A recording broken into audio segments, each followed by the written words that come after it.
উপস্থিত সম্মানিত দিনদার পরহেজগার মুত্তাকিন আমার ভাইরা,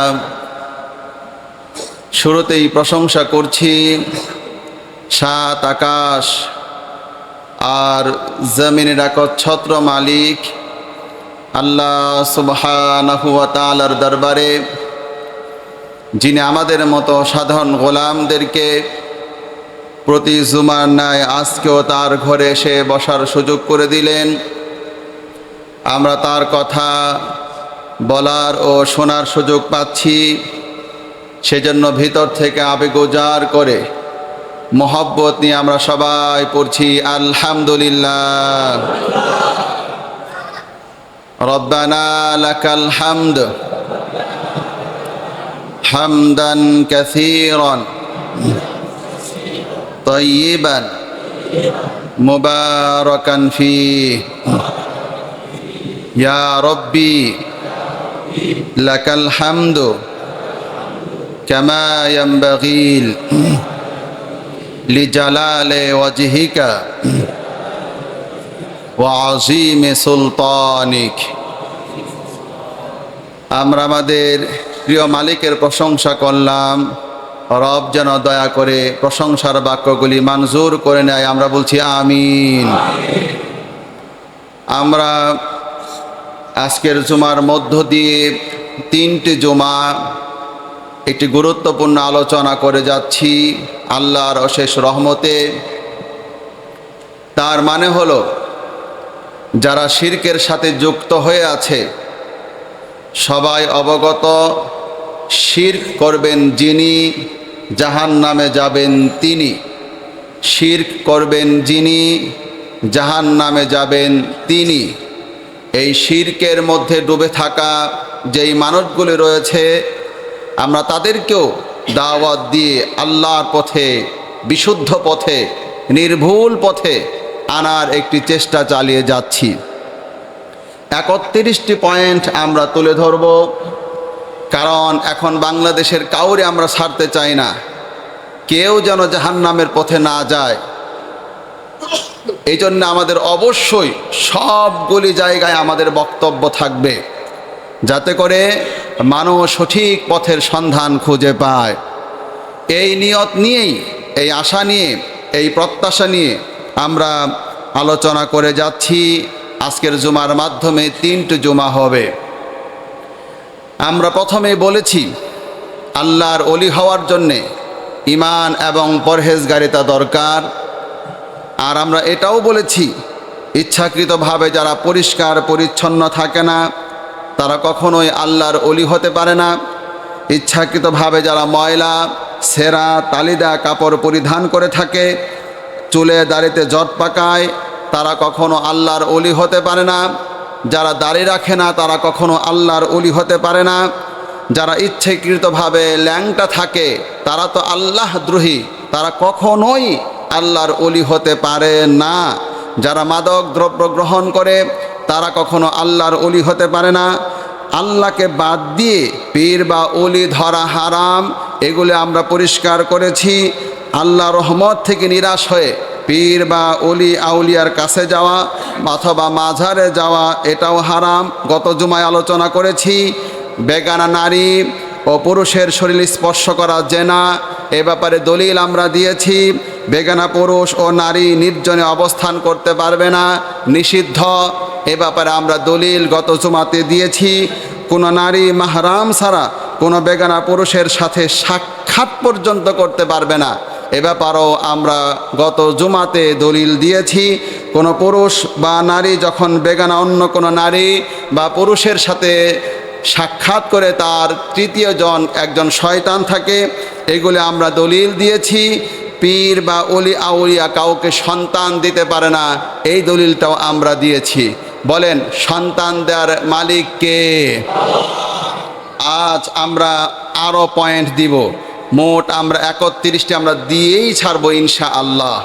আজকের এরপরে যেটা আসবে, পীর বা ওলি আউলিয়া হালালকে হারাম করতে পারে না এবং হারামকে হালাল করতে পারে না।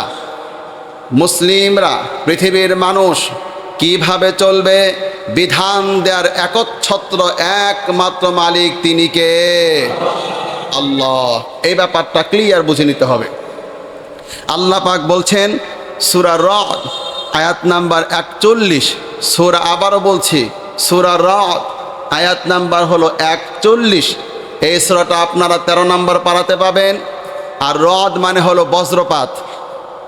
যখন আকাশ মেঘাচ্ছন্ন হয়ে যায়, এই বজ্রপাত এখন বেড়ে গেছে, আর এই জন্য মানুষও এটার উপরে একটা সূরাই নাজিল হয়েছে। আমার গবেষণা আছে ওখানে, বজ্রপাতের উপর একটা অধ্যায় আসলো। এই জন্য পৃথিবীতে বজ্রপাত নিয়ে গবেষণাগার হতে পারে, হাজার হাজার মুসলিমরা গবেষণা করবে, কি যে বের হয়ে আসবে। একটা আয়াত না, একটা আয়াত আসলেই তো সেটা নিয়ে গবেষণা হতে পারে। একটা সূরা এসেছে, তাহলে কত বড় একটা বিষয় এই জায়গাটা রয়েছে। আসেন সেখানে আল্লাহ বললেন, আল্লাহ পাক বলছেন বিধান দিতে পারবে না দুনিয়ার কোনো পীর, কোনো অলি হালালকে হারাম করতে পারবে না, হারামকে হারাম করতে পারবে না। এবং কি আমরা ধীরে ধীরে এই দলিলটা আপনাদের সামনে পেশ করছি, পরিষ্কার হয়ে যাবে, মানুষের কাছে বর্ণনা করতে পারবেন। আমি বাংলাদেশে অসংখ্য ভণ্ড পীরদের বইগুলি আমি পড়েছি, দুঃখ করে আমি এমন শব্দটা ব্যবহার করলাম, তাদের বইগুলোতে এমনটাও পাওয়া গিয়েছে, পীর যেই হুকুম দিবে তোমার বুঝে আসুক বুঝে না আসুক, তুমি দলিল পাও বা দলিল না পাও, পীর বলবে যা তুমিও মেনে নিবে তা, এমন করো বোঝানো হয়। আর সেই জন্যই তো নানান অপরাধ তাদের মধ্যে দেখা যায়। দেখেন সূরা রদের মধ্যে আল্লাহ কি বলে দিচ্ছেন, ওয়াল্লাহু ইয়াহকুমু লা মুআক্কিবা লিহুকমিহি ওয়া হুয়াস সামিউল আলীম।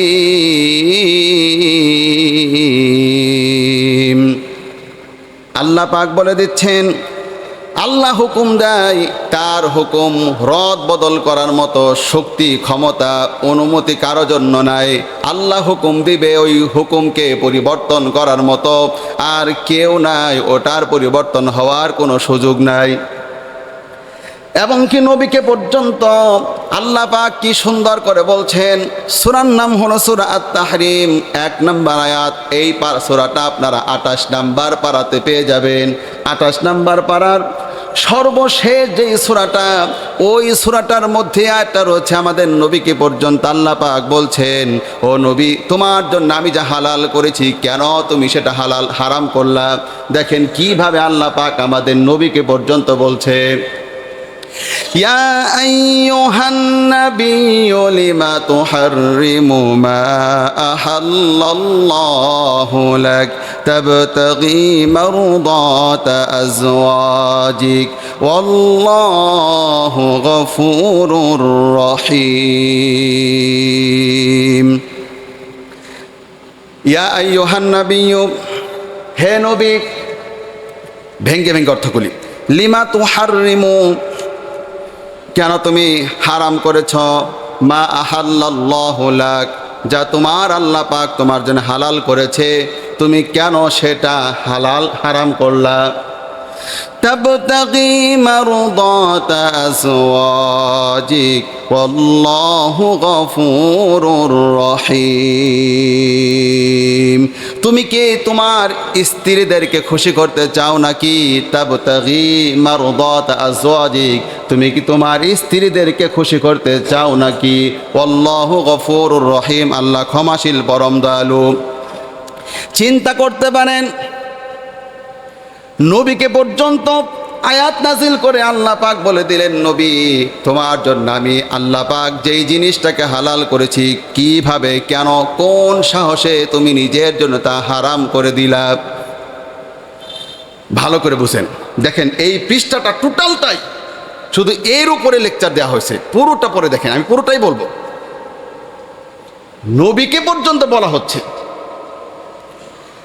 আর কেন করলাম, জরিমানা দাও, পরে একটা পরে দেখেন, قد فرض الله لكم تحلة أيمانكم والله مولاكم وهو العليم الحكيم। অবশ্যই আল্লাহ পাক তুমি যে অঙ্গীকার করে ফেলেছ, তোমার জন্য এই খাদ্যকে তুমি হারাম করে ফেলেছ, তাড়াতাড়ি এখান থেকে ফিরে আসো, এখন জরিমানা দাও।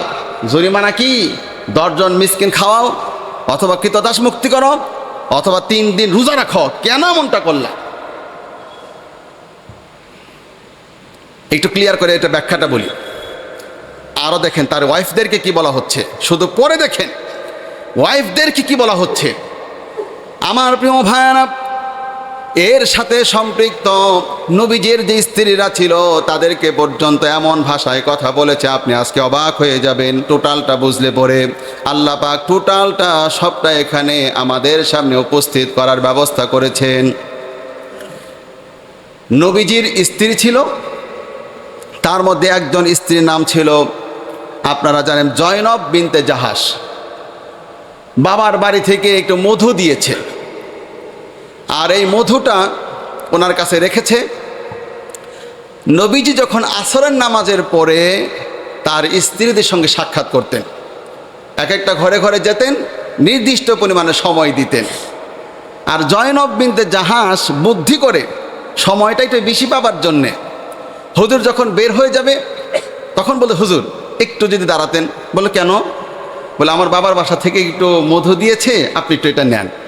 রাসূল সাল্লাল্লাহু আলাইহি ওয়াসাল্লাম বলে ঠিক আছে। তাহলে এই যে বের হয়ে যাচ্ছিলেন আর তখনটাই ডেকে তখন মধুটা খাওয়াচ্ছিলেন। একদিন হলো, এর পরবর্তী স্ত্রীদের কাছে গেল, সময়টা বেশি লাগলো।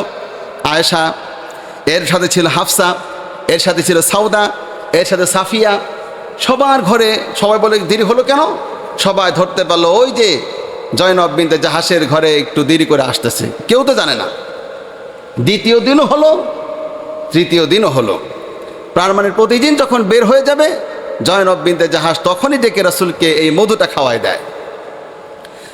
আল্লাহ নবীর এইটা বিলম্ব হচ্ছে, অন্যান্য স্ত্রী আয়েশা, হাফসা, সাউদা, সাফিয়া সবাই জানতে পারলো নবীজি উনি মধু খাওয়ায় যখন রাসূলুল্লাহ বের হয়ে যাচ্ছে। তখন তারা ওর বুদ্ধি করে তারা একটা কৌশল অবলম্বন করলো। সবাই মিলে বলল, আজকে নবী যখন আসবে তখন আমরা বলবো, হুজুর আপনার মুখ থেকে তো মাগফির একটি ফুলের গন্ধ, একটা গন্ধ আছে, মাগফিরের গন্ধ বের হচ্ছে মুখ থেকে।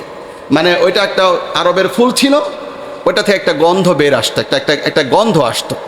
তো আপনার মুখ থেকে মাগফিরের গন্ধ বের হচ্ছে, এটা আমরা বলবো। আর হুজুর তো কখনোই তার থেকে গন্ধ আসবে এটা তো নবী কখনোই এটাকে পছন্দ করবে না। আর তখনই রাসূলুল্লাহ সাল্লাল্লাহু আলাইহি ওয়াসাল্লাম ওটা খাওয়াই বাদ দিয়ে দিবে, আর অতিরিক্ত সময় আর জয়নব বিনতে জাহাস পাবে না। এই কাজটাই করে নবী করিম সাল্লাল্লাহু আলাইহি ওয়াসাল্লাম যখন সবগুলি জয়নব বিনতে জাহাস তার ঘর থেকে যখন গেলেন, আয়েশা বলেন, হুজুর আপনার কি হয়েছে, কি খেয়েছেন? বলে কেন? মধু খেয়েছে। বলে হুজুর আপনার গন্ধ আসতেছে। তাই নাকি? এরপরে গেল হাফসা, হাফসা বলে, আল্লাহ রসুল আপনি কি খেয়েছেন, আপনার মুখ থেকে গন্ধ আসতেছে। তারপরে গেলেন সাউদার কাছে, সাউদার, হুজুর আপনি কি খেয়েছেন, আপনার মুখ থেকে গন্ধ আসতেছে। এরপরে সাফিয়ার কাছে গেলে, সাফিয়া বলে, হুজুর আপনি কি খেয়েছেন, গন্ধ আসছে। 4 জন যখন স্ত্রী বলতেছে, আল্লাহ রসুল বলল, আমি আর এই মধুটাই খাবো না, এটা আমি আমার জন্য হারাম করে দিলাম। হালাল জিনিস স্ত্রীদের কথার কারণে হারাম করে দিল, যেহেতু তিনি একজন পয়গম্বর, একজন নবী। কি বিষয়টা ব্যক্তিগত একটা ব্যাপার, সেটা শুধুমাত্র পার্সোনাল নিজের জন্য এটা তিনি নিষিদ্ধ করে দিয়েছিল, উম্মার জন্য নিষিদ্ধ করে নাই। যেহেতু তিনি নবী, এই জন্য আল্লাহ তাআলা আয়াত নাজিল করে কেন দিচ্ছে? যাতে করে পৃথিবীতে আল্লাহর হুকুমকে কোনো পীর, কোনো খাজা বাবা, কোনো গাজা বাবা, কোনো ল্যাংটা বাবা, গেসু দারাজ, জুলফে দারাজ, আতাবস, গঞ্জেবক, আসমানের নিচে জমিনের উপরে আল্লাহর হুকুমকে রদ বদল করার মতো কোনো সাহস যেন কিয়ামত পর্যন্ত কারো অন্তরের মধ্যে না আসে, কারো ব্রেনে চিন্তায় না আসে। একইভাবে শুধুমাত্র পীর নয়, শুধুমাত্র মাজার নয়, পৃথিবীর, বাংলাদেশের পৃথিবীর প্রান্তে প্রান্তে যত সেক্টর থাকবে, এমপি হোক, মন্ত্রী হোক, প্রধানমন্ত্রী হোক, গোটা পৃথিবীর কেউ আল্লাহর হুকুমকে রদ বদল করতে পারবে না। আল্লাহ হুকুম করবে যা, মুসলিমরা পৃথিবীবাসী করবে তা। আল্লাহ বলেছে হাত কাটো, হাত কেটে দিবে, এটা অন্য কোনো আইন দিতে পারবে না। চুরি করলে, ডাকাতি করলে বিপরীত হাত কেটে দাও, এর বিপরীত করতে পারবে না। এটা যেন কিয়ামত স্থায়ী থাকে, এই যে ছোট্ট বিষয়টা কোরআনের মধ্যে তুলে ধরেছে। ওহে আমার মুসলিম জাতি, আজ মুসলমানরা মন মতো, এক একজনের দল মতো, নিজের মন মতো আইন করে দেশের মুসলমানকে চালাচ্ছে। যাচ্ছে। আমি প্রশ্ন করতে চাই, এভাবেই কি আপনারা চলবেন, নাকি আপনারা বলবেন ইনিল হুকমু ইল্লা লিল্লাহ, আল্লাহর জমিন যার, হুকুম চলবে তার, এছাড়া অন্য কারো হুকুম মুসলমান মানতে পারে না? দেখেন বিধান দিচ্ছে কি, আয়াত নাজিল করে কি দিচ্ছে দেখেন, ইয়া আইয়ুহান নাবিয়্যু লিমা তুহাররিমু মা আহাল্লাল্লাহু লাক তাবতাগী মারদাতা আজওয়াজিক ওয়াল্লাহু গফুরুর রহিম। নবী, তুমি কেন এটা হারাম করলাম, যা তোমার জন্য হালাল করা হয়েছে? এবার আমি আপনাদেরকে বলি, স্ত্রীদের মহব্বতে আমি আমার অনেক মুসল্লিদের তথ্য জানি।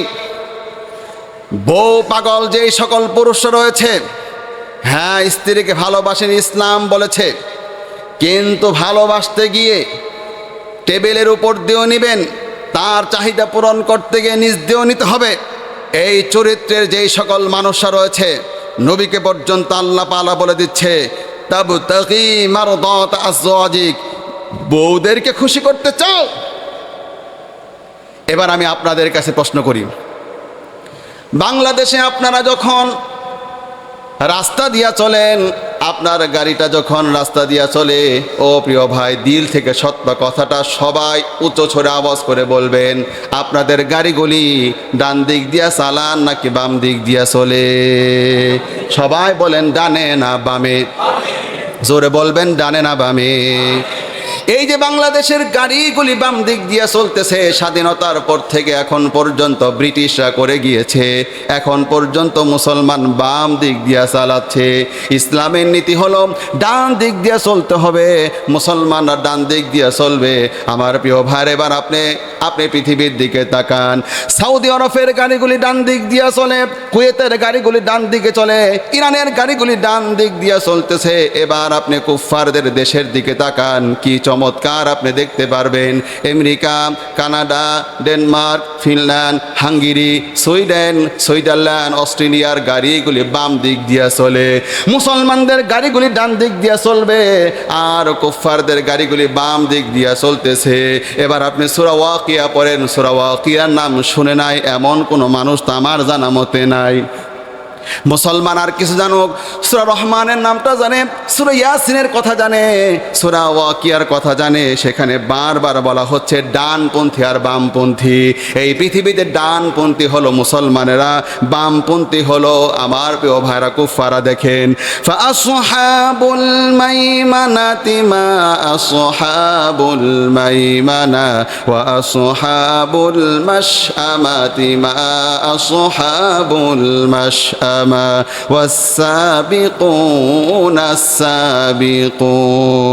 প্রথমে ডানপন্থীদের কথা বলল, তিনটা দলের কথা এখানে বলা হলো। ডানপন্থী হলো মুসলমানরা ডানপন্থী থাকবে, ডান দিক তাদের থাকবে, মসজিদে ঢোকার সময় তারা ডান পা দিয়ে ঢুকবে। আমার প্রিয় ভাইরা ডান হাত দিয়ে কোরআনটা ধরবে, ভালো কাজ খাবারটা ডান হাত দিয়ে খাবে, রাস্তা দিয়ে হাঁটার সময় ডান হাত দিয়ে তারা যাবে। আবার আপনারা যাবেন, আমল নামাটাও তো ডান হাতে তাদেরকে দিবে, যারা ডানকে প্রাধান্য দিবে তাদের আমল নামা ডান হাতে থাকবে। এই তথ্যটুকুন শুধু এখানে নয়, এখানে আপনি এখানেও পাবেন। আয়াত নাম্বারটা বলে দেই যাতে বাসায় গিয়ে দেখতে পারেন, সূরা ওয়াকিয়ার 8 নাম্বার 9 নাম্বার আয়াতে আপনি পাবেন ডানপন্থী বামপন্থীর ব্যাপারে। আপনি পরের পৃষ্ঠা খুলে সেখানেও পাবেন ওয়া আসহাবুল ইয়ামিনি মা আসহাবুল ইয়ামিন। এখানে আপনারা পাবেন আয়াত নাম্বার হলো সূরা ওয়াকিয়া 27 নাম্বার আয়াত আপনি পাবেন ডানপন্থীদের পরকালে কি কি সুযোগ সুবিধা থাকবে এখানে বর্ণনা করা হচ্ছে। আমি বলতে গেলে সময় লাগবে। আবার বামপন্থীদের কিভাবে পিটাবে, কি শাস্তি দিবে সেটা এখানেও বলা হচ্ছে। ওয়া আসহাবুশ শিমালি মা আসহাবুশ শিমাল। আয়াতটা পরে দেখেন 41 নাম্বার আয়াত, লম্বা বক্তৃতা করেছে সূরা ওয়াকিয়ার মধ্যে। আল্লাহ তাআলা দেখাচ্ছে ডানপন্থী আর বামপন্থীদের টোটালটা বলা হচ্ছে। একইভাবে আপনি চলে যান সূরা আহকাফ, যেটা 29 নাম্বার পারাতে আছে, এই যে আমার সামনে এটাও বের হয়ে গেল, ডানপন্থীদের কিভাবে আমলনামা ডান হাতে দিবে সেটাও বলা হচ্ছে, তাদের অবস্থা কোথায় সেটাও বলা হচ্ছে, বামপন্থী যাদের অবস্থা কোথায় সেইটাও তো বলা হচ্ছে। ও মুসলমান, কবে এগুলি মানুষের কাছে ছড়িয়ে দিবেন? মানুষকে কিভাবে এগুলো বুঝাবো? আমার প্রিয় ভাইরা, কোরআন তো নিজেরাও পড়ে বুঝতে পারছি। দেখেন আল্লাহ তাআলা কি চমৎকার করে বলছেন, ফাআম্মা মান উতিয়া কিতাবাহু বিয়ামিনিহি ফায়াকুলু হাউমুকরাউ কিতাবিয়া। যারা ডানপন্থী তাদের আমলনামাটা ডান হাতে দেওয়া হবে। আয়াত নাম্বার হল 19, সূরা আহকাফ। হাক্ক, সূরার নাম হলো হাক্ক, মুখস্থ করেন। আল হাক্ক যে সূরাটা, আল হাক্ক নামক সূরাতে 19 নাম্বার আয়াত থেকে টোটালটা পড়ে দেখেন, আমি অর্থ বলি।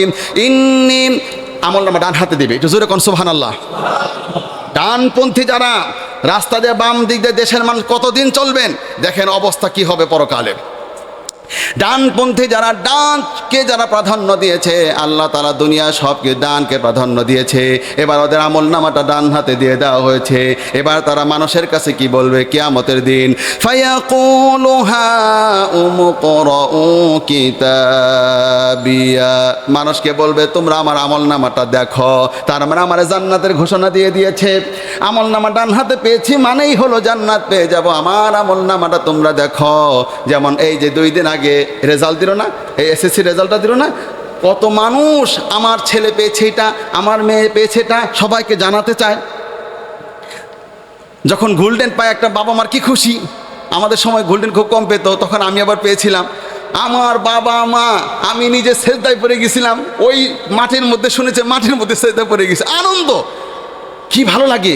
আপনারা তো অনেক শিক্ষিত লোক, ভালো ভালো রেজাল্ট করেছেন, কেমন আনন্দ লাগে দেখাতে মনে চায়। ঠিক একইভাবে ডান হাতে আমলনামা পেয়ে দেখাচ্ছে। ফায়াকুলু হাউমুকরাউ কিতাবিয়া, আমার আমলনামাটা দেখো পড়ো। ইন্নী যানানতু আন্নী মুলাকিন হিসাবিয়া, হিসাবের দিনের মোলাকাত করতে হবে এই ধারণা আমি দুনিয়াতে রাখতাম। ফাহুয়া ফি আইশাতির রাদিয়া, সে সন্তোষপূর্ণ জীবন তিনি লাভ করবে। ফি জান্নাতিন আলিয়া, এটা আওয়াজ করে চিৎকার দিয়ে বলেন সুবহানাল্লাহ। ফি জান্নাতিন আলিয়াহ, সে থাকবে জান্নাতের উঁচু মাকামে, যিনি জানকে সবসময় প্রাধান্য দিয়েছে। ডানপন্থী, ডান দিক দিয়ে রাস্তা, ডানপন্থী দল, আর বাংলাদেশে বামপন্থী দলও আছে। জোরে বলেন না কেন? বামপন্থী দলও আছে। বামপন্থী দল দেখেন কোথায় যায় এগুলি। ডানপন্থী দলেরা, ডান চিন্তার মানুষেরা, ডান দিকে প্রাধান্য দেওয়ার লোকগুলির কথা কি চমৎকার করে বলা হচ্ছে। ফি জান্নাতিন আলিয়া, সে থাকবে, তারা থাকবে জান্নাতের উঁচু মাকামে, আলিয়া উঁচু স্থানে। কুতুফুহা দানিয়া, তাদের ফল ফ্রুটগুলি হাতের নাগালে থাকবে। আর আল্লাহ পাক তাদেরকে ঘোষণা করবে, কুলু ওয়াশরাবু হানিআম বিমা আসলাফতুম ফিল আইয়ামিল খালিয়া। এটা আওয়াজ করে আমার সাথে পড়ার চেষ্টা করেন, এটা খুবই দামি অর্থ, অর্থটা তো চমৎকার। পড়েন, কুলু ওয়াশরাবু হানিআম বিমা আসলাফতুম ফিল আইয়ামিল খালিয়া। এই দুনিয়ার যারা ডানপন্থী, ওই মানুষগুলি হাসরের মাঠ থেকে ক্রস করে জান্নাতে ঢোকার পরে, নিয়ামত দেখার পরে, এবার আল্লাহ পাকের গায়েব থেকে একটা ঘোষণা হয়ে যাবে। সেই ঘোষণার মধ্যে রয়েছে, তোমরা কুলু ওয়াশরাবু, তোমরা খাও পান করো। বিগত দিনে তোমরা যে পরিশ্রম করেছ, ডান দিকটাকে সফল করার জন্যে তোমাদের যে আগ্রহ ছিল, তোমাদের যে দায়িত্ব ছিল, সব সময় ডানটাকে তোমরা প্রাধান্য দিয়েছ, তার কারণে আজকে তোমরা খাও এবং পান করো। অপর দিকে বামপন্থী, وَأَمَّا مَنْ أُوتِيَ كِتَابَهُ بِشِمَالِهِ فَيَقُولُ يَا لَيْتَنِي لَمْ أُوتَ كِتَابِيَا। যার আমলনামাটার বাম হাতে দেওয়া হবে, বামপন্থী ছিল, বাম দিক দিয়া চলেছে, বামপন্থী আন্দোলন করেছে, বামপন্থী কথাবার্তা ছিল, সব তার বাম ছিল। এবার তার আমলনামাটাও বাম হাতে দেওয়া হলো। আরও 30 নাম্বার পারা পড়েন, ওইখানে পড়লে আপনি পাবেন, ওইটার তাফসির পড়লে পাবেন। শুধু বাম দিক দিয়ে দিবে এমনটা নয়, ফেরেশতারা পিছন দিক থেকে এনে ফেরেশতারা হাতটা এই পিছন দিয়ে এত জোরে মারবে, ভেদ করে ফেরেশতাদের হাতটা সামনে এসে এবার বাম পাশে ঢুকায় দিবে, তার মানে টোটালটা ছিদ্র করে এরপরে তার বাম পাশে ধরায় দিবে। তিনি বুঝতেই পারবে তার পজিশন কত খারাপ হয়ে গেছে। ওই আমলনামা পাবার পরে তিনি প্রথম মন্তব্য করবে, ফায়াকুলু ইয়া লাইতানি লাম উতা কিতাবিয়া, হায় আফসোস আজকে যদি আমার আমলনামাটা না দেওয়া হতো, ওয়ালাম আদনি মা হিসাব, আজকে যদি এই হিসাবের সম্মুখীন আমাকে না হতে হতো, ইয়া লাইতাহা কানাতিল কাদিয়া, হায় আফসোস আমি যদি এখন মরে যেতাম তাহলে কতই না ভালো হতো। মা আগনা আন্নি মালিয়া, আমার সম্পদ আমার ক্ষমতা আজকে কোনো কাজে লাগলো না। হালাকান্নি সুলতানিয়া, আর আমার ক্ষমতাগুলো আজকে সব হালাক হয়ে গিয়েছে, ধ্বংস হয়ে গেছে। আজ আমার ডানে কেউ নাই, আজ আমার দলবল কেউ নাই, আমি একা একা আজকে হাসরের মাঠে বিপদে পড়ে গিয়েছি। এমন করে যখন বামপন্থী বলতে থাকবে, সঙ্গে সঙ্গে হুকুম আসবে। ওই দিকে তো হুকুম ছিল খা, কুলু ওয়াশরাবু, খাও, আর এখানে হুকুমটা কি, গায়েব থেকে হুকুম চলে আসবে। দেখেন হুকুমটা শোনেন। এইটুকুন পড়ার পরে আমি সৌদির যিনি ইমাম এত কান্না করতে দেখছি, তখন তার অর্থ বুঝতাম না। তখন আমি বললাম এত কান্না করলো কেন ইমামটা? তখন আমি তখন জানার চেষ্টা করছিলাম, তখনই আমি জানলাম। আর এখন তো আলহামদুলিল্লাহ আমার তখনও মনে পড়ে, ছোট্ট সময় হেফজপুরে আমাদের হুজুরা ওই কোরআন শোনাতো মক্কার ইমামদের, ওই ইমাম এই জায়গায় এত কান্না করছিল। অর্থ শোনেন, এই ঘোষণাটা শুনে কিভাবে ঘোষণা করবে, খুযূহু ফাগুল্লুহু সুম্মাল জাহিমা সাল্লু সুম্মা ফি সিলসিলাতিন যারউহা সাবউনা যিরাআন ফাসলুকু। আওয়াজ করে বলেন আল্লাহু আকবার।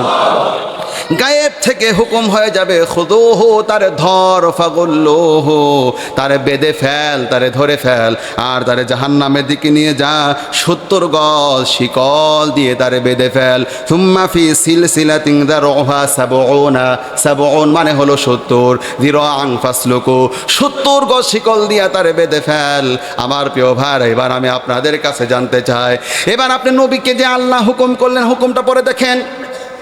সমস্ত মাজারপন্থী ভাইয়েরা আপনাদের দৃষ্টি আকর্ষণ করছি, পীরের সাথে যারা যুক্ত আছেন তাদেরকেও বলছি, যারা বামপন্থী আন্দোলনের সাথে যুক্ত তাদেরকেও বলছি, দেখেন তো এবার আল্লাহ তাআলা কিভাবে নবীকে বলছেন, ইয়া আইয়ুহান নাবিয়্যু লিমা তুহাররিমু মা আহাল্লাল্লাহু লাক, হে নবী তোমার জন্য আমি যা হালাল করেছি কেন তুমি সেটা হারাম করলে?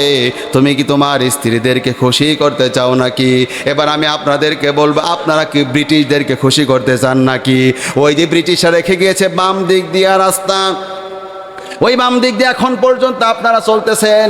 এবার আমি বলি, আমি রাস্তা দিয়ে যখন চলি এত বেশি কষ্ট লাগে অন্তরের মধ্যে। রাস্তা যদি হঠাৎ করে মরে যায়, রোড অ্যাক্সিডেন্ট করে, তাহলে আমি সুন্নাহর বিপরীত পথে আমার মৃত্যুটা হলো। অসংখ্য মানুষ, যত মানুষ রাস্তায় মরতেছে সবাই সুন্নাহর উল্টা পথে মরতেছে। যতবার রাস্তায় নামি সব সময় সুন্নাহর উল্টা পথ দিয়ে রাস্তায় আমরা চলতেছি, এবং এই দেশে এত অবাক হয়ে গিয়েছে, আপনি হাঁটার সময় যদি একা একা ডান দিক দিয়ে আপনি হাসতেছেন, ব্যস্ততম শহরে আপনি দেখবেন মানুষ অভ্যস্ত হয়ে গেছে, সবাই তার বাম সাইড দিয়ে হাঁটতে শুরু করে। আপনি একা একা ডান দিকে যান, আপনি বলবে এই মেয়ে আপনি ডান দিকে আসলে, দেখেন সবাই বাম দিক দিয়ে, আপনি যান না কেন? আপনি ডান দিকে চলতেও পারছেন না, আমি ইসলাম মানতে পারছি না। আমার প্রিয় হে ভাবাইকে আপনারা চলবেন। আমি এবার আপনাদের সামনে নিয়ে সবাইকে সাক্ষী রেখে বলছি, বাংলাদেশকে পরিবর্তন করতে হবে। আগামীতে আমরা আর কখন ব্রিটিশদের মতো চলবো না। আমি আপনাদেরকে বলতে চাই, যেখানে নবীকে আল্লাহ বলতেছে তুমি কেন হালালটা হারাম করলে, আমরা বলতে চাই আমরা ডান দিকে আমাদের গাড়িগুলি নেই, আমাদের তো কোনো ক্ষতি নাই, আমাদের কোনো লস নাই, শুধুমাত্র আল্লাহর হুকুমটা মানা হবে, ডানপন্থী হব, জান্নাতটা পাবো। ওই স্বাধীনতার পর থেকে এখন বাম দিকে রাস্তাগুলি চলতেছে, সৌদি আরবের গাড়ি ডানে চলে, কুয়েতের গাড়ি ডানে চলে, ইরানের গাড়ি ডানে চলে। আর আমি বলি, বাংলাদেশ 51% মানুষরা যদি সবাই একমত হয়ে যায়, আমরা আমাদের গাড়িগুলি ডান দিকে নিব, বলারতে দেরি, পরের সপ্তাহ থেকে গাড়িগুলি ডান দিকে চলতে শুরু করবে। মুসলমান আওয়াজ করে বলেন কথা ঠিক কিনা? এবার দেখেন, এটা কোনো সহজ বিষয় নয়। এটা কোনো সহজ বিষয় নয়। আল্লাহ হুকুম করবে, এটার পরিবর্তন করার এখতিয়ার ক্ষমতা যিনি দেখাবে তার দাঁতটা আল্লাহ ফেলে দিবে হাসরের মাঠে। আল্লাহ এই কথাটাও বলছে, ওয়াল্লাহু ইয়াহকুমু লা মুআক্কিবা লিহুকমিহি। আল্লাহ যেটা হুকুম দেবে তার হুকুমের রদবদল করার কোনো ক্ষমতা কারো নাই। আপনারা বলেন সুপ্রিম কোর্ট বড় না হাইকোর্ট বড়? বলেন না, এটা তো আপনারা জানেন। এবার হাইকোর্ট থেকে একটা বিচার সমাধান হওয়ার পরে সুপ্রিম কোর্ট গেল, সেখানেও যদি সমাধান হয়ে যায় ফাঁসি দায় হয়ে গেল। এবার বলেন সবচাইতে বড় আদালত কার আদালত? বলতে পারেন না কারটা? আল্লাহ থেকে হুকুম হওয়ার পরে ওইটা কি রদবদল করতে চাই? ওর মতো বেদব, ওর মতো দুঃসাহস মানুষ হয়ে আল্লাহর হুকুম পরিবর্তন করতে চায়। আপনি বিষয়টা বুঝতে পারতেছেন? দেখেন নবীর বউদেরকে আল্লাহ কি বলে দেখেন, আপনি কত প্রিয়, আপনার সেজদা কত দামি। নবীর সেজদার থেকে আপনার সেজদা বেশি দামি নয়।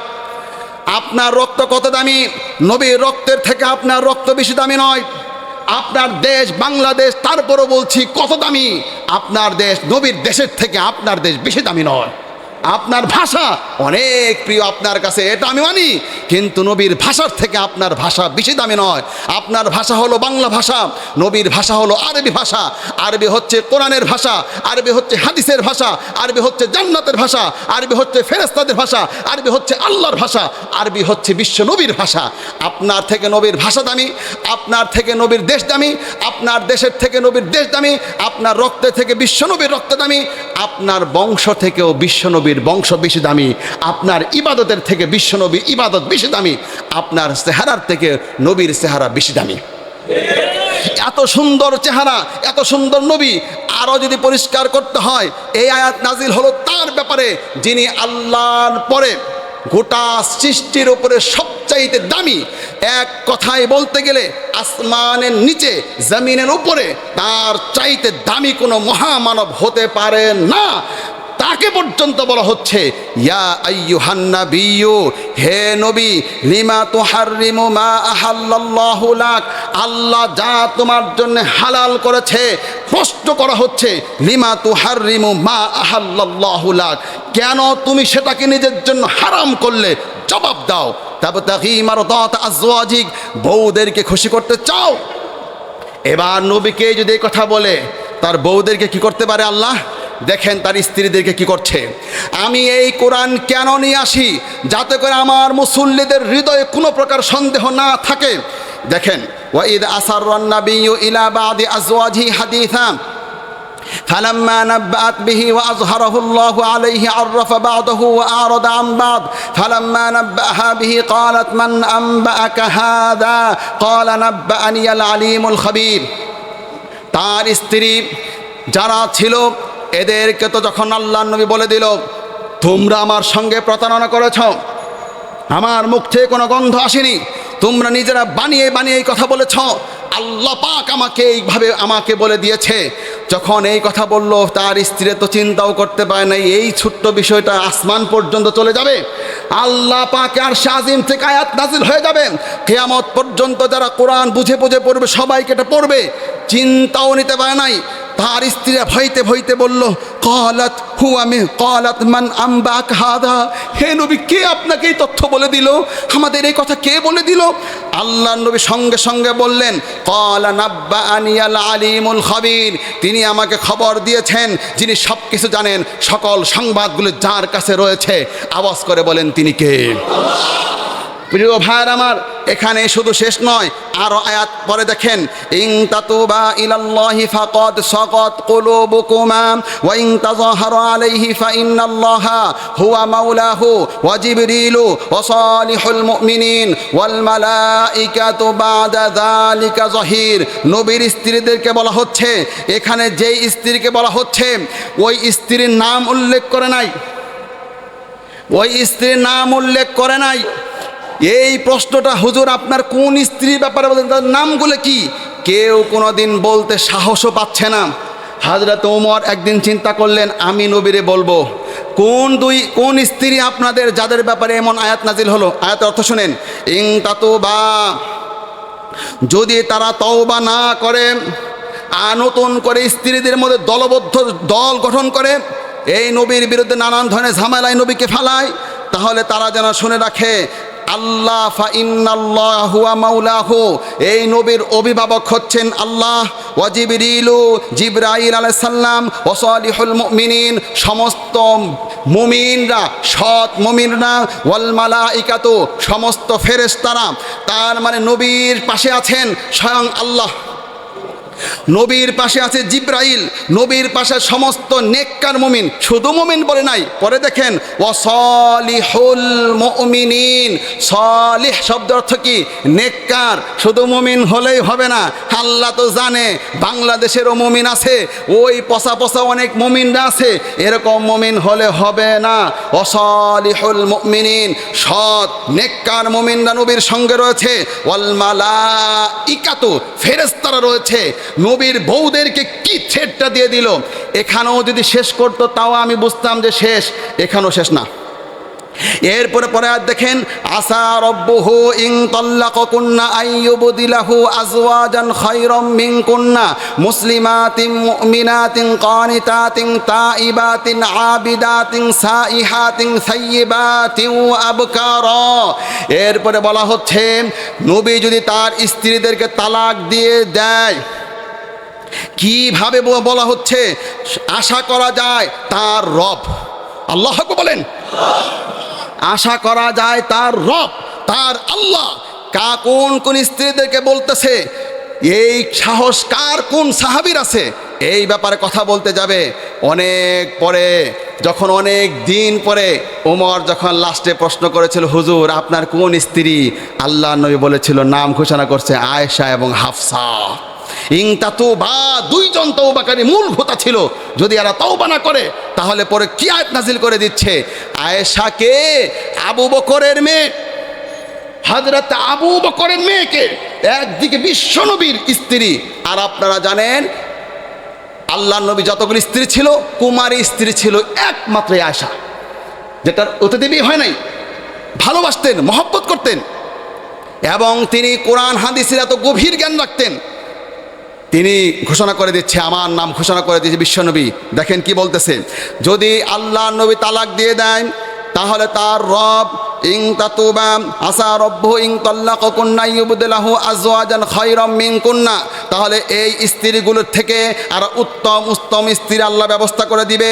মুসলিমাতিন, যাদের গুণ হবে তারা আত্মসমর্পণকারী, মুমিনাতিন, যারা হবে বিশ্বাসী, কানিতাতিন, যারা হবে অনুগতশীল, তাইবাতিন, যারা হবে তওবাকারী, আবিদাতিন, যারা হবে ইবাদত গুজার, সাইহাতিন, যারা হবে রোজা পালনকারী, সাইয়্যিবাতিন ওয়া আবকারা, তাদের কেউ হতে পারে কুমারী অথবা অকুমারী, এই রকম নারী দিয়ে বিশ্বনবীকে দিয়ে দেওয়া হবে।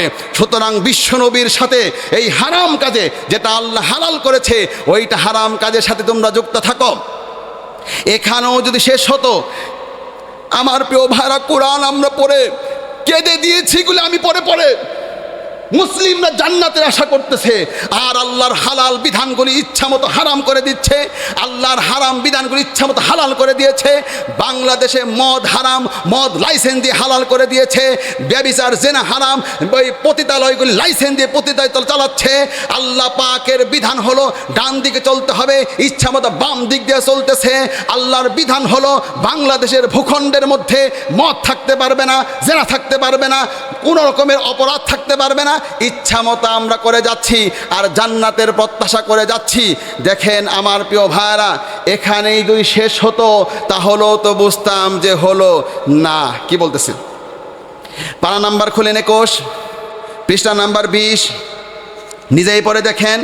এই তো আমার সামনে এটাও বের হয়ে গেল। সূরার নাম হলো আহজাব। কিভাবে বলতেছে নবীর স্ত্রীদেরকে, হে নবী তুমি তোমার স্ত্রীদেরকে বলে দাও। কি বলবা? ইয়া আইয়ুহান নাবিয়্যু, ইয়া আইয়ুহান নাবিয়্যু, হে নবী, কুল্লি আজওয়াজিক, তোমার স্ত্রীদেরকে বলে দাও, ইন কুনতুন্না তুরিদনাল হায়াতাদ দুনিয়া ওয়া যিনাতাহা ফাতালাইনা উমাত্তিউকুন্না ওয়া উসাররিহুকুন্না সারাহান জামিলা। তোমরা কি দুনিয়া চাও? তাহলে তোমরা সবাই আসো, তোমাদেরকে দুনিয়া দিয়ে সব তালাক দিয়ে বের করে দেই। ওয়া ইন কুনতুন্না তুরিদনা আল্লাহ, আয়াত নাম্বার জানতে চাচ্ছেন, সূরা আহজাবের 28 নম্বর আয়াত থেকে একেবারে আপনারা পড়তে পড়তে একেবারে 35 নম্বর আয়াত পর্যন্ত পড়েন, তাহলে ক্লিয়ার বুঝতে পারবেন। বাসায় গিয়ে ভালো করে পড়বেন। হে নবী, তোমার স্ত্রীদেরকে বলে দাও, তোমরা কি দুনিয়া চাও, দুনিয়ার বিলাসিতা চাও, আসো সব দিয়ে সব তালাক দিয়ে দেই। এই আয়াতগুলি নাজিল হবার পরে ভালো করে ইতিহাস পড়ে দেখেন, নবীজি 1 মাস পর্যন্ত সমস্ত বউদেরকে বয়কট করলেন। দূরে সরে গেলে একজন স্ত্রীর কাছে যাচ্ছে না, এবং কি বিশ্বনবী কথা পর্যন্ত বলতেছে না। যে ইসলামের মধ্যে বিধান হলো 3 দিন পর্যন্ত এর বেশি কথা বলা নিষিদ্ধ, এর বেশি বাড়ি থাকা যাবে না। আর বিশ্বনবী নিজে স্বয়ং পর্যন্ত, কারণ আল্লাহর থেকে নবীজি ছেদ পাইছে, তো নবীজি এত কষ্ট পেয়েছে, সমস্ত বউদের সঙ্গে কথা বলা বন্ধ করে দিয়েছে। আর এক এক করে আয়াত নাজিল হচ্ছে, ওয়া ইন কুনতুন্না তুরিদনা আল্লাহ ওয়া রাসূলাহু ওয়াদ দারাল আখিরা, আর নবীর স্ত্রীরা তোমরা যদি আল্লাহ চাও, রাসূল চাও, আখিরাত চাও, ফা ইন্নাল্লাহা আ'আদ্দা লিল মুহসিনাতি মিনকুন্না আজরান আযীমা, তাহলে এমন মুহসিনা নারীদের জন্য রয়েছে বিশাল পুরস্কার। ইয়া নিসা আন-নবী, দেখেন কি স্পষ্টভাবে বলা হচ্ছে, হে নবীর স্ত্রীরা, মাইয়াতি মিনকুন্না বিফাহিশাতিন মুবাইয়িনা, তোমরা যদি কোনো অপরাধ করো, প্রকাশ্য অপরাধ, ইউদাফ লাহাল আযাবু দিআফাইন, তাহলে তোমাদের শাস্তি দেওয়া হবে অন্যান্য নারীদের থেকে ডবল। যেহেতু তোমরা নবীর স্ত্রী, তোমরা যদি অপরাধ করো, অন্যান্য নারীদের যা শাস্তি দিব, যা তোমাদের শাস্তি হবে ডবল। দিআফাইনি মানে হলো দ্বিগুণ তোমাদের শাস্তি দেওয়া হবে। অপরদিকে ওয়ামাইয়া কুনুতু মিনকুন্না লিল্লাহি ওয়া রাসূলিহি ওয়া তা'মালু সালিহান নু'তিহা আজরাহা মাররাতাইনি ওয়া আ'তাদনা লাহা রিজকান কারীমা, তোমরা যদি আনুগত্য করো, আল্লাহর প্রতি বিশ্বাসী হও, রাসূলের প্রতি বিশ্বাসী হও এবং নেক আমল করো, তাহলে তোমাদের পুরস্কারটাও হবে ডবল। সুবহানাল্লাহ বলতে পারলেন না? তোমরা অপরাধ করলে শাস্তিও ডবল, আর যদি তোমরা ভালো কাজ করো তোমাদের পুরস্কারটাও ডবল। এরপরে ইয়া নিসা আন-নবী, হে নবীর স্ত্রীরা, লাস্তুন্না কাহাদিম মিনান নিসা, তোমরা অন্যান্য স্ত্রীদের মতো নও। ইনিত্তাকাইতুন্না ফালা তাখদানা বিল কওলি ফায়াতমা আল্লাযী ফি কলবিহি মারাদুন ওয়া কুলনা কাওলাম মারুফা, তাই পর পুরুষের সঙ্গে কথা বললে ফ্রেশ কথাবার্তা বলে দিবে, প্রেমের সুরে কোনো কথা বলা যাবে না, স্পষ্ট কথা, সংক্ষিপ্ত কথা বলে দিয়ে দিবে। যেই সমস্ত পুরুষের অন্তরে রোগ আছে তারা আকৃষ্ট হয়ে পড়বে। ওয়াকরনা ফি বুয়ুতিকুন্না ওয়ালা তাবাররাজনা তাবাররুজাল জাহিলিয়াতিল উলা, হে নবীর স্ত্রীরা, তোমরা জাহিলিয়াতের নারীর মতো রাস্তায় বের হবে না, সুন্দরভাবে পর্দা করে নবীর স্ত্রীরা বের হবে। ওয়া আকিমনাস সালাতা, তোমরা নামাজ পড়বে। ওয়া আতিনাজ যাকাতা, তোমরা যাকাত দিবে। ওয়া আতিউনাল্লাহ ওয়া রাসূলা, আল্লাহ এবং তার রাসূলের আনুগত্য করবে। ইন্নামা ইউরিদুল্লাহ, আল্লাহ চাই, লিউযহিবা আনকুমুর রিজসা আহলাল বাইত, তোমাদের ঘর থেকে সমস্ত নাপাকি দূর করে দিতে। এই নবীর ঘরে যেন কোনো প্রকার অপবিত্র না থাকে, এটা আল্লাহ চাই। ওয়া ইউতাহহিরাকুম তাতহীরা, তোমাদেরকে পুত পবিত্র করে রাখতে চায়। ওয়াযকুরনা মা ইউতলা ফি বুয়ুতিকুন্না মিন আয়াতিল্লাহি ওয়াল হিকমা, আর স্মরণ করো তোমাদের ঘরের মধ্যে যে তেলাওয়াত করা হয়, মিন আয়াতিল্লাহি ওয়াল হিকমা, আল্লাহর আয়াত থেকে, হিকমা থেকে যা তেলাওয়াত করা হয়, ওয়াযকুরনা, তা শিক্ষা গ্রহণ করো, তা স্মরণ করো, তা ধারণ করো। এইভাবে আল্লাহ তাআলা আয়াত নাযিল করে দিলেন। আর তাদের কি কি বৈশিষ্ট্য লাগবে, সেই বৈশিষ্ট্য 10টা বৈশিষ্ট্য বলে দিল। গত জুমাতে আমার এক মুসল্লি এই আয়াতটা কোথা থেকে যেন শুনেছে, আমি জুমার নামাজ পড়ে যাওয়ার পরে আমার ভালো লাগতেছে এই আয়াতটা, বলল হুজুর এই আয়াতটা কোথায়? ইন্নাল মুসলিমিনা ওয়াল মুসলিমাত ওয়াল মুমিনিনা ওয়াল মুমিনাত ওয়াল কানিতিনা ওয়াল কানিতাত ওয়াস সাদিকিনা ওয়াস সাদিকাত ওয়াস সাবিরিনা ওয়াস সাবিরাত ওয়াল খাশিঈনা ওয়াল খাশিআত ওয়াল মুতাসাদ্দিকিনা ওয়াল মুতাসাদ্দিকাত ওয়াস সাইমিনা ওয়াস সাইমাত ওয়াল হাফিজিনা ফুরুজাহুম ওয়াল হাফিজাত আ'আদ্দাল্লাহু লাহুম মাগফিরাতাও ওয়া আজরান আযীমা। আওয়াজ করে চিৎকার দিয়ে সবাই বলেন সুবহানাল্লাহ। নবীর স্ত্রীদেরকে আমার প্রিয় ভাইরা কিভাবে নসিহত করে দিচ্ছেন, পরিপূর্ণ করে দিচ্ছেন। আল্লাহর হালালকে কোনোভাবে হারাম করা যাবে না, কোনোভাবে এই দুঃসাহস তোমরা দেখাবা না। চিন্তা করে দেখেন তো, আয়াতগুলি নাযিল হওয়ার পরে বাকি জীবন নবীর এক একজন স্ত্রীর জনমের তরে সোজা হয়ে গেছে। তাই আপনার অতিরিক্ত মার্কেট দিয়ে আপনার পাগল বানায় ফেলতেছে। এক ফ্ল্যাট কেনার পরে আরো 10 ফ্ল্যাটের জন্য আপনার পাগল করে ছাড়ছে। আপনার জীবনটা আল্লাহর পথ থেকে দূরে সরিয়ে ফেলেছে। মনে রাখবেন, কোরআন আপনি পরে দেখেন, কোথাও কোথাও স্ত্রীদেরকে শত্রু বলা হয়েছে, কোথাও কোথাও স্ত্রীদেরকে আল্লাহ পাক শত্রু বলেছে। আমি একটা আয়াত গোপন করতে পারবো না, একটা আয়াত গোপন করার সাহস আমার হয় না। নিজেই পরে দেখেন 28 নম্বর পারাতে, যে 28 নম্বর পারাটা আমি আপনাদের সামনে আজকে দেখাচ্ছি, ওই পারাতে আপনি খুঁজে পাবেন স্ত্রীদেরকে, সন্তানদেরকে শত্রু বলা হচ্ছে। ওই পারাতে আপনি কত আয়াত পাবেন দেখেন, আপনি নিজেই পরে দেখেন। আল্লাহ তাআলা এগুলো সব নোট করে রেখে দিয়েছেন। পড়েন আমার সাথে। ইয়া আইয়ুহাল্লাযীনা আমানু ইন্না মিন আজওয়াজিকুম ওয়া আওলাদিকুম আদুওয়াল লাকুম। ইয়া আইয়ুহাল্লাযীনা আমানু, সূরার নাম হলো সূরা তাগাবুন, আয়াত নাম্বার হলো 14। ভেঙ্গে ভেঙ্গে অর্থ বলি। ইয়া আইয়ুহাল্লাযীনা আমানু, হে বিশ্বাসীরা। ইন্না মানে হলো কি? নিশ্চয়ই। মিন আজওয়াজিকুম, তোমার স্ত্রীদের থেকে, ওয়া আওলাদিকুম, তোমাদের সন্তানদের থেকে, আদুওয়াল লাকুম, তোমাদের কেউ কেউ হয় শত্রু। ফাহযারুহু, তাদের ব্যাপারে সতর্ক থাকো। এর আগের একটা পৃষ্ঠা দেখেন, এখানে আবার বলা হচ্ছে, এটা তো বাংলাদেশে বহু মসজিদে এইটুকুন দিয়ে নামাজ পড়ায়, মাগরিবের নামাজ পড়ায়, এশার নামাজ পড়ায়। অর্থ তো জানি না, তাই বুঝি না। এই অর্থটা কি? ইয়া আইয়ুহাল্লাযীনা আমানু, এই সূরাটা হলো মুনাফিকদের নামে যে সূরা আছে, ওই সূরার মধ্যে স্ত্রী এবং সন্তানদের ব্যাপারে কি বলা হচ্ছে? ইয়া আইয়ুহাল্লাযীনা আমানু, হে মুমিনরা, লা তুলহিকুম আমওয়ালুকুম ওয়ালা আওলাদুকুম আন যিকরিল্লাহ, সাবধান থেকো, তোমাদের মাল এবং সন্ততি যেন আল্লাহর জিকির থেকে তোমাদের গাফেল করে না দেয়। আয়াত নাম্বার হলো 9, সূরার নাম হলো সূরা মুনাফিকুন। এত আয়াত নাজিল করে কিভাবে এক একজন মুমিনের পরিবারগুলিকে আল্লাহ গঠন করে দিচ্ছে, কিভাবে ক্লিয়ার করে দিচ্ছে। এখন আমি আপনাদেরকে বলতে চাই, প্রায় আমার 1 ঘন্টা হয়ে গেল আমি যে বক্তৃতা আপনাদের কাছে নিয়ে আসছি। এই 14 নম্বর পয়েন্টটা হলো, কোনো পীর, কোনো খাজা বাবা, কোনো গাজা বাবা, কোনো লেংটা বাবা, কোনো মাজারপন্থীরা, পৃথিবীর কেউ আল্লাহ যেটা হালাল করেছে সেটা হারাম করতে পারবে না। আল্লাহ পাক যেটা হারাম করেছে কেউ হালাল করতে পারবে না। এবং কি নবীর পরিবারকে পর্যন্ত কিভাবে শায়েস্তা করে, কি সুন্দরভাবে নসিহত করে ঠিকঠাক করে দিলেন, যাতে করে আল্লাহর হুকুমের বিরুদ্ধে কেউ না করে। এখন আপনার পীর যদি বলে, হুজুর আমারটা মেনে নেন, আমার মুরিদ যদি বলে, হ্যাঁ আমার পীরটা আমি মেনে নিলাম, আমি তাদেরকে বলবো, ওহে আমার প্রিয় ভাইয়েরা, যেই পীর তোমাকে আল্লাহর বিরুদ্ধে চলতে বলবে, ওই পীরকে ধাক্কা দিয়ে ফেলে দাও, ওই পীরকে লাথি মেরে ফেলে দাও, ওর মসনদকে আগুন দিয়ে জ্বালায় দাও। বলেন ঠিক কিনা?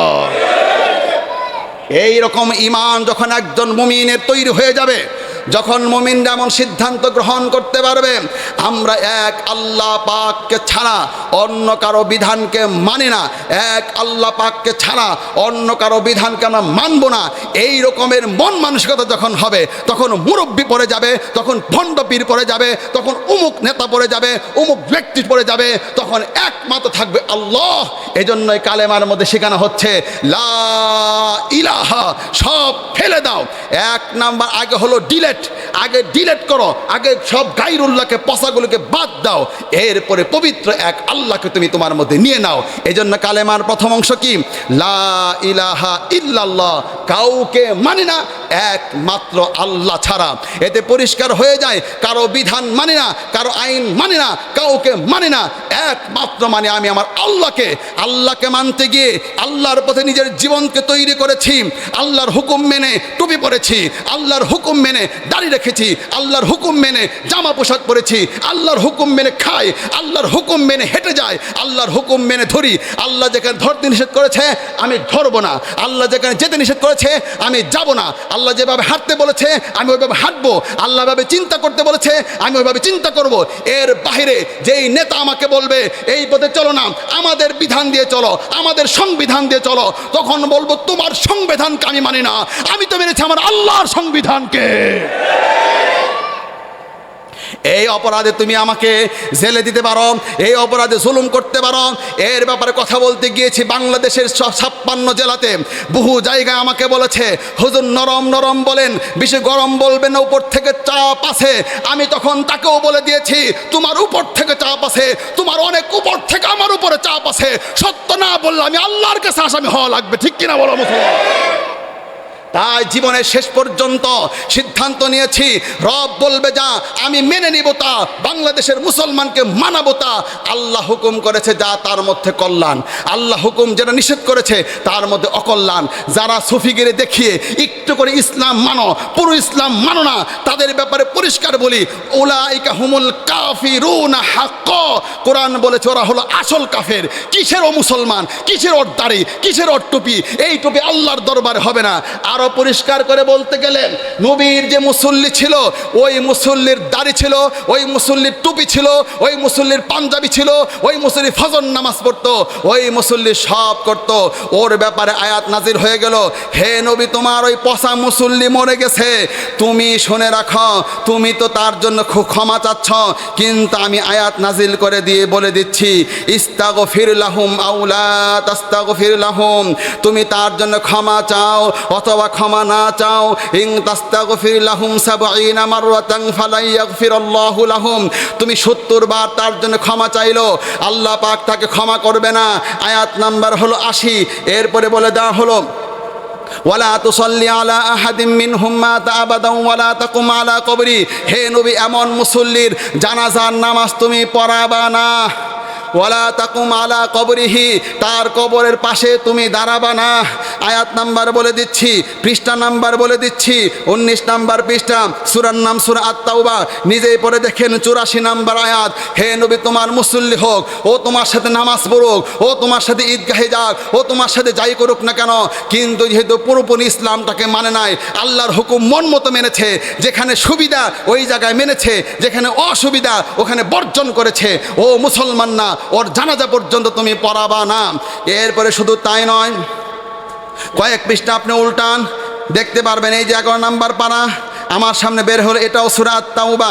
কীভাবে নবীকে বলে দেওয়া হচ্ছে, 114 নাম্বার আয়াত, 113 পড়বেন, 14 পড়বেন, তাহলে আপনি পেয়ে যাবেন, মা কানা লিন্নাবী ওয়াল্লাযীনা আমানু, নবীর জন্য এটা শোভনীয় হয়নি, মুমিনদের জন্য শোভনীয় হয়নি, আইয়াস্তাগফিরু লিল মুশরিকিন, মুশরিকের জন্য ইস্তেগফার করা, তাদেরকে মাফ তো করবো দূরের কথা, নবী দোয়া করলো কেন?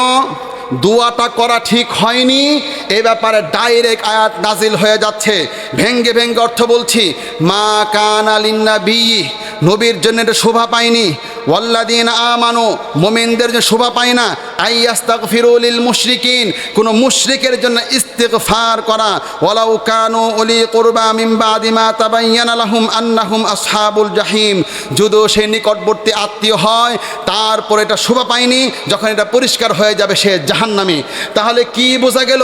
নবীর আপনজনদের ব্যাপারে দোয়া পর্যন্ত নিষেধ করে দেওয়া হচ্ছে, নবীর মুসল্লি জানাজা নামাজ পড়তে নিষেধ করা হচ্ছে, আবার বলা হচ্ছে দোয়া করলেও দোয়া কবুল হবে না, এইভাবে পরিষ্কার করে দেওয়া হচ্ছে। একজন মুমিন কেমন হবে তাহলে? সেই মুমিন কেমন হবে? এইটা এই পারাতেই, এই সূরাতেই বলে দেওয়া হচ্ছে। আয়াত নাম্বারটা ভালো করে মুখস্থ রাখেন, 24 নাম্বার আয়াত। এই আয়াতটা আমার জীবনটা পরিবর্তন করে দিয়েছে। আমি মনে করি আমার এক একজন তাওহীদবাদী জান্নাতের প্রত্যাশী মুসল্লিদের ইমানটা মজবুত আর জীবনটা পরিবর্তন করে দিবে। এই সেই ঐতিহাসিক আয়াত। হে নবী তুমি বলো, ইন কানা আবাউকুম ওয়া আবনাউকুম ওয়া ইখওয়ানুকুম, তোমাদের বাবা, তোমাদের সন্তানরা, তোমাদের ভাইয়েরা, তোমাদের স্ত্রীরা, তোমাদের নিকটতম আত্মীয়রা, দূরবর্তী আত্মীয়রা, এবং কি তোমার ইসলামের পথে চলতে গেলে যেই ব্যবসা বাণিজ্য, এবং কি যেই প্রাসাদ, এবং কি যেই অর্থ সম্পদ তোমরা উপার্জন করে ফেলেছ, এই সব কিছু যদি জীবনের যা আছে টোটাল একটা তালিকা করে দিলেন, শুধু রাখলেন আল্লাহকে, রাখলেন রাসূলকে, রাখলেন জিহাদকে, এই সব কিছুর থেকে যদি প্রিয় হয়ে যায়, ফাতারাব্বাসু হাত্তা ইয়াতি আল্লাহু বিআমরিহি, তাহলে অপেক্ষায় থাকো, আল্লাহর গজব আসতেছে। আল্লাহর গজব দুনিয়াতেও পাবা, পরকালেও পাবা। তাই আজকের বক্তব্যের মধ্যে পরিষ্কার হয়ে গেল, বাংলাদেশে আমি মনে করি এই বক্তব্য যদি মানুষরা শুনতে পারে, এক একটা মাজারপন্থীরা তাদের মাজারগুলোকে ফেলে দিয়ে তারা আল্লাহর পথে আসতে পারবে। ভণ্ড পীরের মুরিদরা আল্লাহর পথে আসতে পারবে। বিভিন্ন বামপন্থী দলের মধ্যে যারা যুক্ত তারা আল্লাহর পথে আসতে পারবে। যারা এখনো আল্লাহর হুকুম দিয়ে দেশ চলবে, পৃথিবী চলবে, এই সিদ্ধান্ত যারা আসতে পারে না, আমি মনে করি তারা আসতে পারবে।